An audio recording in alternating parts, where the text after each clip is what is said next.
A lucky landing in West Yarmouth. Next.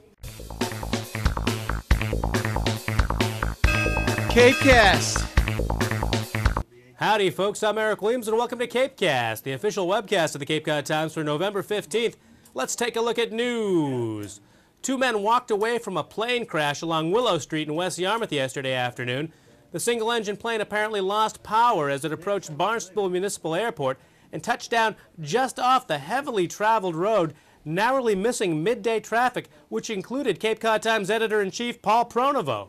Well, it doesn't happen very often that I get out of the office, and one of the few times that I did, I actually drive up on a breaking news scene.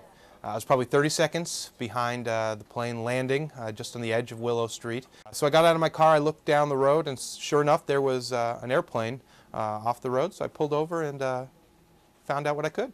As a desk jockey editor, you know, you spend your career telling people what they should do and blaming them for having holes in their reporting or not taking the photo. And so I felt pretty proud that I was able to get the first interview with the pilot, and he talked a little bit about what was going on. In fact, he said something that was kind of funny. He said, you know, statistically speaking, this doesn't happen very often, so he figured he should just keep flying because it probably wouldn't happen again. And then I realized, you know, we need to get a photo of this scene, so I got on the phone to Jim Preston, who's our photo editor, and to call him and make sure a photographer got there. And even as I was dialing the phone, the words that Jim spoke to me last week, basically lecturing me on having a camera in my car, as with all reporters at all times, were coming back to haunt me because I didn't have a camera, and I should have. And fortunately, though, Steve Heslip and Paul Blackmore got to the scene and took quite a few photos. And we got the story on the web probably within 5 minutes of the incident happening, and we had a pretty good story today as well. After the scare was over, the toughest thing about the crash was figuring out how to tow a broken-down plane.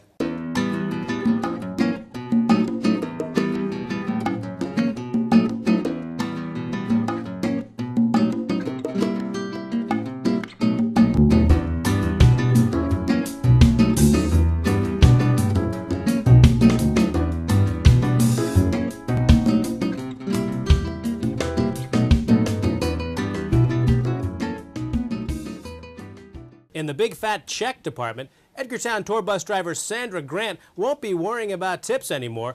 Grant won $10 million with a $20 scratch lottery ticket on Saturday. While we here at CapeCast congratulate Grant on her windfall, our usual experience waiting in line behind scratch ticket players at convenience stores has left a bad taste in our mouth.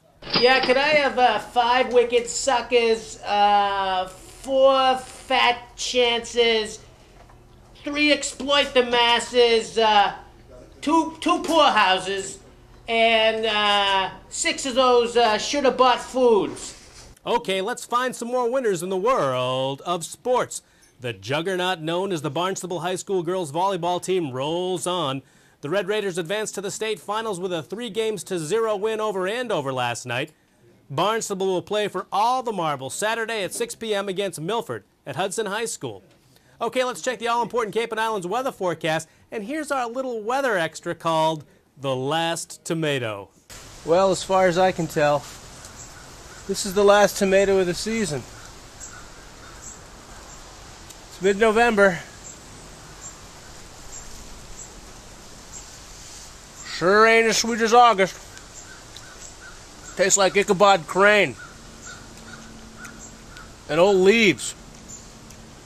But at least I won't get scurvy yet. For tonight, periods of showers, low around 43. For Friday, gradually becoming sunny with a high near 47. Hey folks, check out Friday's Cape Cod Times for the always handy Cape Week section. You'll find great listings of fun stuff plus a nice story on the 30th anniversary of WKKL, Cape Cod Community College's Spitfire radio station. Okay, we've got to get out of here. This has been CapeCast for November 15th. Till next time, see ya!